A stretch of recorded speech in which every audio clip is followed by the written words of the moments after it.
Hello, welcome to Unicorn Princess Tarot.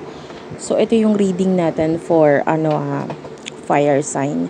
Aries, Leo, and Sagittarius. Take only what resonates, guys. Kasi, actually, hindi naman to magre-resonate sa lahat. Kasi normal yon. Hindi ko talaga makukulat ng energy ng fire sign sa mundo. Kung gusto mo, pwede ka magpa-personal reading, Jing Tarot Reader. Ayan, search mo siya sa Facebook. Siya yung pwedeng magbigay ng personal reading sa'yo. And, magbibigay din siya ng ng special reading, personal reading sa 10 maswerteng mapipili niya dito sa mga channels natin and or doon sa kanyang page or sa kanyang group. So, mag-comment ka lang, no? Kasi yung madalas niyang makikita sa comment section, malamang yun yung mapipili niya. Mamimili siya ng mga 10. Okay? Yeah. So, this is for fire sign, Aries, Leo, Sagittarius. Start na natin ang reading fire sign. Take only what resonates. Hindi to magre-resonate sa lahat. We do have your Hermit, Father Sky, and Peacekeeper. Okay. This is the Hermit. You are in a hermit mode. Okay? So, pwedeng kasalukuyan ngayon, ikaw wala kang pakialam sa iba eh. Mas nagfo-focus ka sa sarili mo, sa mga kung ano pa yung magagawa mo sa sarili mo, mga development na magagawa mo pa. And with the Peacekeeper, I feel like you're letting go of the people. Kumbaga, maybe in the past, ikaw itong naghahangad ng attention, ng kalinga, ng pagpansin, time mula sa iba. Pero ngayon parang, hindi bale kung wala kang ibigay na time sa akin, kung feeling mo ayaw mo kong kausap, parang hindi ka na parang humingi pa ng atensyon sa kanila, magpapansin or whatsoever. With the Father Sky, I feel like ikaw ito na lumalayo na lang, umiiwas, and then, or kung sila yung umiiwas sa'yo, hinahayaan mo lang sila. Kasi actually with the Broken Arrow, you want peace, you want peace. Parang ayun, sorry about that. Medyo nagugulo yung aking camera. Anyway, so yun nga. Gusto mo ng peacefulness, ayaw mo ng gulo, ayaw mong humingi ng, ng parang, ayaw mong maging kaawa-awa sa iba. And with the Fire Guardian, yeah, this is you. Fire sign, Fire Guardian. You are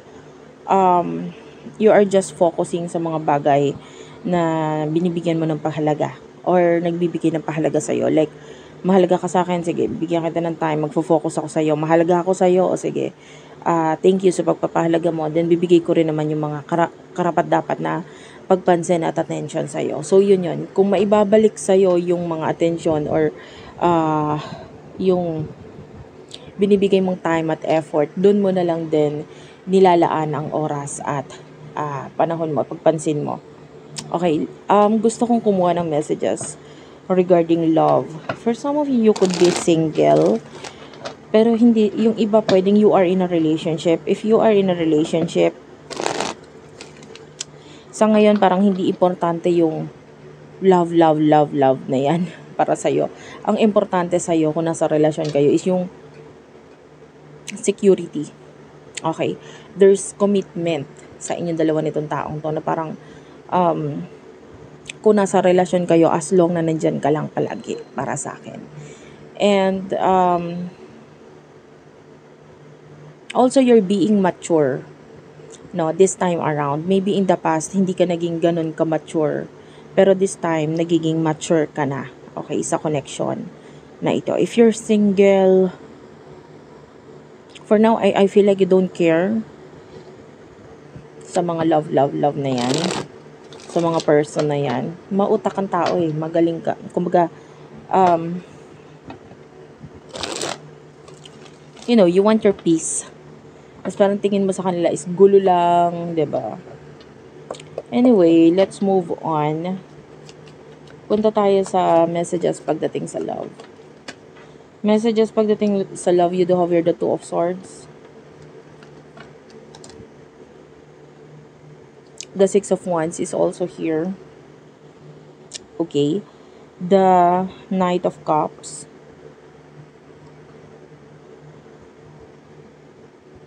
Five of Wands and the Ay, sorry, baliktad. Page of Cups. Ayan.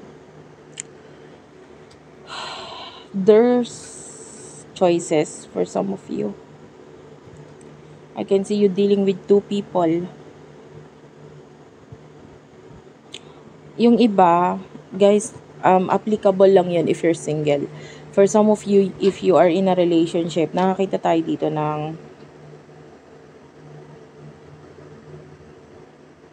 maybe pag-aaway. Pero naaayos din eh. Kasi yung pag-aaway, hindi naman siya pag-aaway na hindi nakaayos-ayos. It's like pag-aaway na maliit na bagay lang. So, nakikita natin nagkakaayos din. And I can see happiness sa relasyon. Alam mo, normal yun eh. Yung pakikipag-aaway, pag-aaway sa magkarelasyon, normal yun. There are times talaga na pag magulo kayo, may pag-aaway sa inyo, pero naayos at naayos yun. Kasi with the Page of Cups, nakikita natin dito, someone is willing na mag-ayos, magpakumbaba. So, naayos pa rin yung relasyon na ito. Okay? If you're single, there's choices.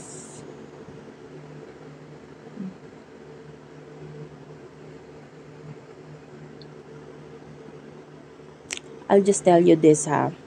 Reality check lang.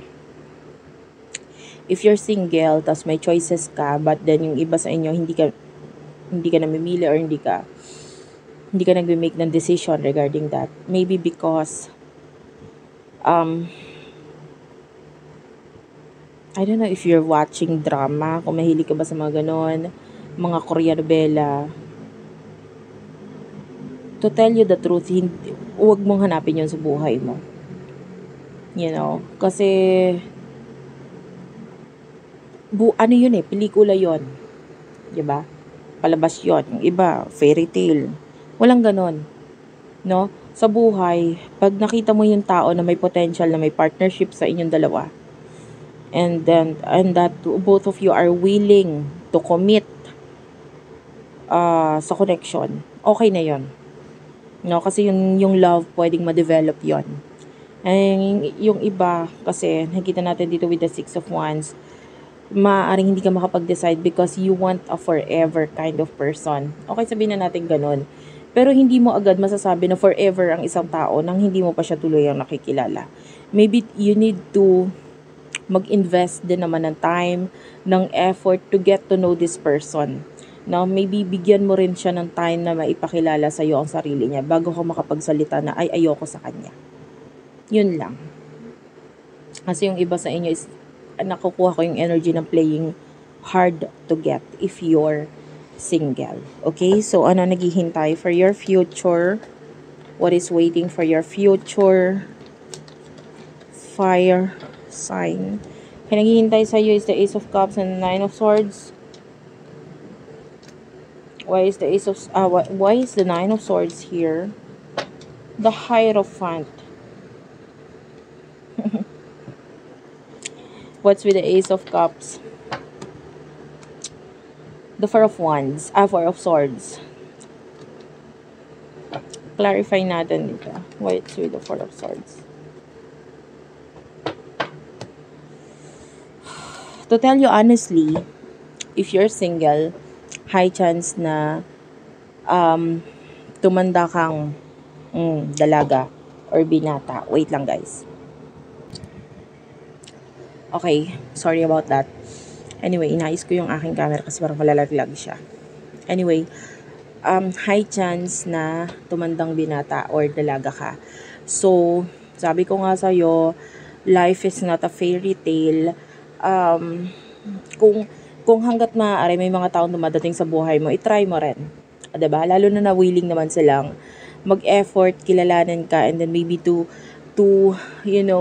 give time sa'yo at ganun lang yun eh. Parang gusto nilang i-work out. Lalo na yung mga maliligaw dyan. Ayan, bigyan mo sila ng pag-asa, ng chance, okay? And kasi sa kakapili mo ng kakapili, priority ka ng priority sa pera, etc. Possible isa ka dito sa nakikita nating tumandang binata or dalaga. Okay?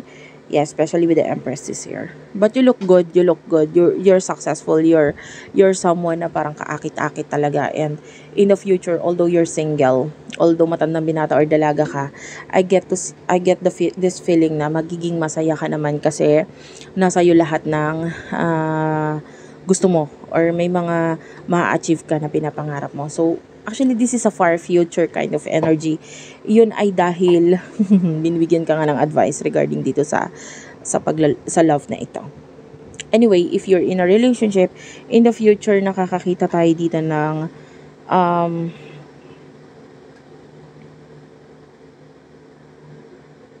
I can see challenges, stressful energy, and ano yung mga challenges na yun. The Eight of Swords, Gemini, Libra, Aquarius energy. Ang Ten of Swords, Four of Wands.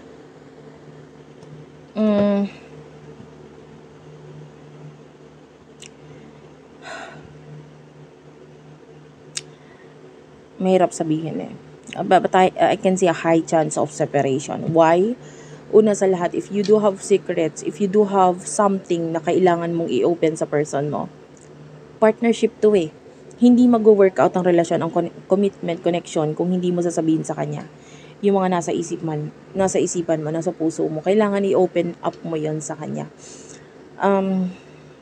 Yeah, I can see possible separation sa inyong dalawa. The Ten of Swords is here. And then pwedeng maramdaman mo yung feeling na parang stuck ako sa situation, stuck ako sa ganito, ganyan. If you're no longer happy sa relationship, sa connection, sabihin mo yun sa partner mo. Kung magka-relasyon kayo, sabihin mo sa kanya, bakit? Kasi maybe i-work out natin to. Alam mo yun, yung parang sabihin mo naman sa kanya, medyo natatabangan ako sa relasyon natin. I-work out naman natin. Try nating mag-date, gawin natin ginagawa natin dati. So, maaaring maayos kung ano man yung mga nagiging problema or sigalot sa inyo. Okay, that is the advice for you.